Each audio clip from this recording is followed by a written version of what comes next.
A lot of people asking me, and what'd you think of the Super Bowl halftime show, Justin Timberlake?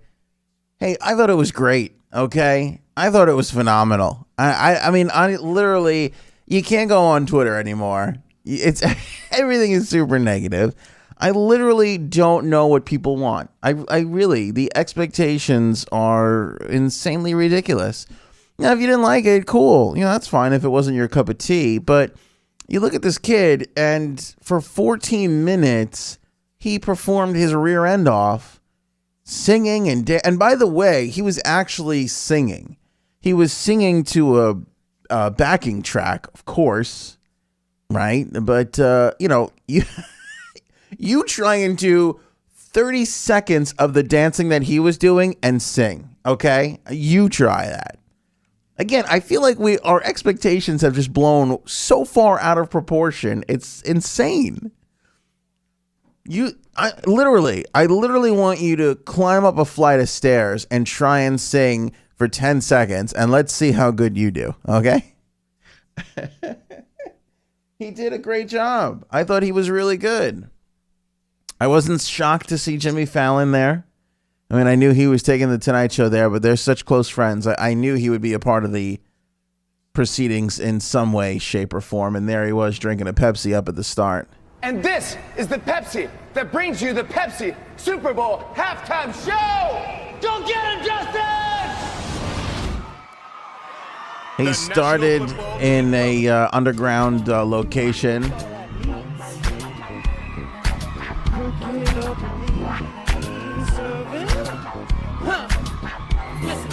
Is this his new song? Is that what this is? I didn't really like this first one, but it was okay. I get it. And then he came out.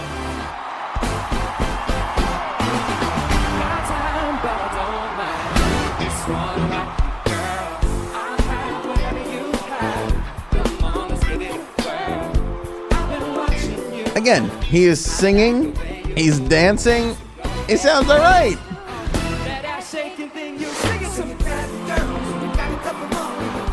And the guy can dance. I mean, let's be honest. The guy can dance. I mean, here's the thing. You know where I stand musically in the world. But I always harken back to that Who halftime show where it was just like hit after hit and they were just standing there. It was so boring. It really was. It was so boring. This had some excitement. All the dancers were great.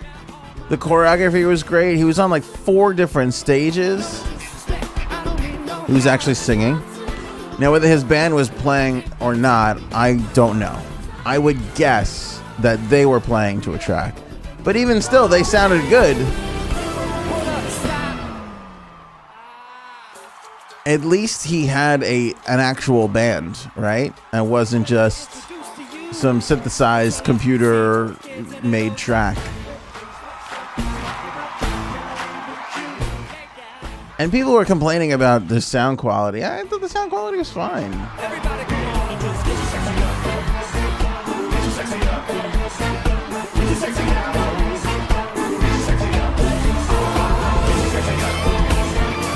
The screens that were in front of the band and everything were kind of cool. And I know the controversy going into the weekend was that he was going to perform with the Prince hologram, and then everybody was like, no, don't do that. You don't want the Prince never wanted that. Sheila E. spoke to Justin Timberlake. They agreed on the gigantic image of Prince, which I thought was amazing.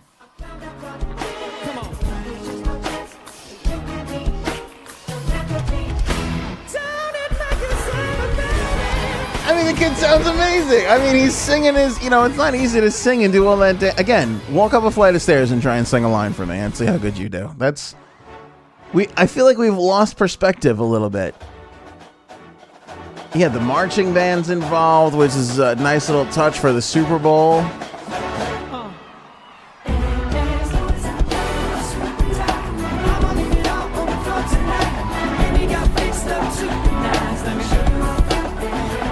Again, I want you to think about some of the pop stars that we have in the world right now. Think about how rhythmic and great this kid's songs are. I mean, they're good. They're not bad. And he's a real musician because he can alter them. He can take one of his songs and say, let's add a marching band in, and it will actually sound halfway decent. Again, I don't know if our perspective seems like it's off. It seems like it's off. And I love the Prince tribute, by the way. I thought it was classy and nice. I thought the hologram would have been cool if that's against his wishes. I thought they made a nice little adjustment at the last minute. I can't imagine. 200 some odd million people are going to watch the show, and there you are, less than 24 hours away, and you're changing things around. Now, it probably would have been smart to ask the family in the first place, or consult somebody in the first place and see whether or not the hologram thing was cool. That probably would have been the move to do. But regardless, I thought him up at the piano, the white piano, and then them lighting it all purple in the end was pretty nice. I thought it was a really nice thing to do. That was right after this here, right?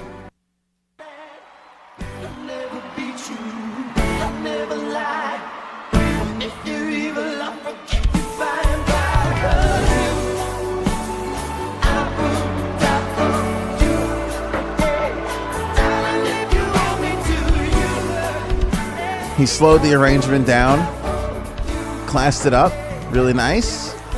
Prince singing and dancing behind him. Prince much bigger than him, right, on the screen. That's tribute to me. You got to worry about, you think about those things. Prince was bigger than him on camera. And then the outside shot of the entire city of Minneapolis outside of the stadium, lighting up all the buildings, lighting up purple. And then the even brighter purple lights that I think were CGI'd in, but still it was nice to put the Prince symbol in to the stadium. I mean, that's beautiful. That's really nicely done. Look, you can't just lose one of the greatest performers of all time, go to his hometown for the Super Bowl and not do something. You got to do something. And he did. He did really nice. I thought he did a good job.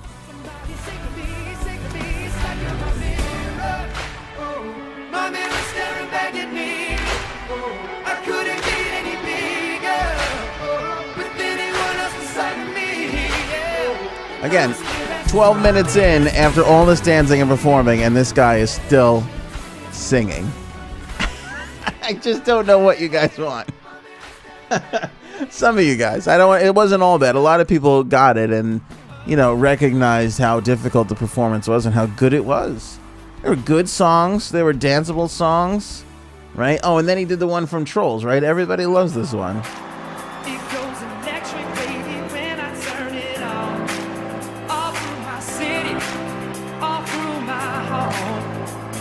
And he's actually singing.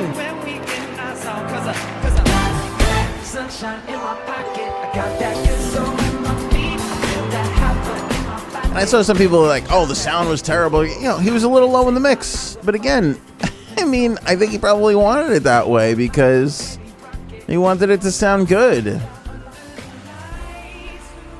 He's got like 400 people on the field dancing. He takes the selfie with the selfie kid. Think how popular that kid is now. He's the coolest kid in the school, whoever he's from. I thought it was great. I thought he did a phenomenal job. I thought it was fun, and it's kind of what you want. Look, think about, maybe I just look at this from a different standpoint because I try and please people every single day with musical selections, but when you're trying to please the 4-year-old kid all the way up to the 90-year-old grandma, and you're trying to figure out how to make it work and make it entertaining and make it electric for those in the stadium and the 200 million people that are watching. It ain't an easy thing to do. Keep that in mind. But it really is easy to go on Twitter and be like, Justin Timberlake stinks. Come on. He was good. I thought he was really, really good. I thought he did a nice job. EHM, this is Ant. Hi, Bud the Hippie. I just wanted to say that I thought the halftime show was good. And, I haven't been watching football all season, and I don't care about football, really. But being a New York fan, if there was somebody that was going to beat Brady, I want to see it. And that's why I watched the second half, so I could watch him beat Brady. being a true New York fan. You hate Brady that much? Well, he's got 5 rings now. He don't need another one. See, I thought it would have been better to go the other way. I thought it would have been better if Brady won. To me, that would amplify the 2 wins that the Giants had.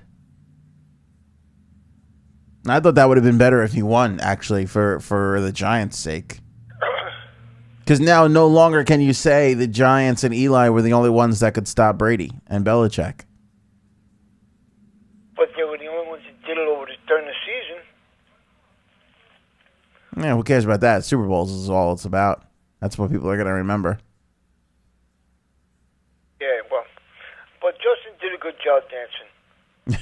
And like you said, it takes a lot to walk up those flights of steps, dancing and singing, and not be out of breath. It takes a lot, man. You got to be in some kind of condition to do that stuff. Yeah, I mean, seriously. We're all sitting there stuffing our face with chicken wings going, oh, this stinks. I mean, give the guy a little credit, some perspective. All right, bud. All right, man. Thanks, bud. Okay, man. Bye. Charlie tweeting in at Anthony WEHM. The halftime show was great, and Timberlake is a cool dude. Selfie with the kid, very classy. Too many haters these days. I agree. Too many haters. It's so much easier to hate, right? Hating on Twitter is become the new small talk. Hating on Twitter and Facebook has become the new. So how about this weather? It's just I'm so not. It's become small talk at a cocktail party. I'm so not interested in it. I'm so not interested in the negativity for negativity's sake. Like we default to negative, right? Just like we default to. So can you believe this weather? Like, yeah, it's February. It's cold. Like, of course I can believe it. You know, I mean, I've done that bit to the nth degree, but it's true. It's the same. I'm only now putting it together. The correlation, negativity on Twitter is the new small talk because a lot of people, most people aren't creative enough to really analyze something and have an independent opinion on it. So it's just so much easier to be like, meh, bad. Like, no, think about it. Look at it.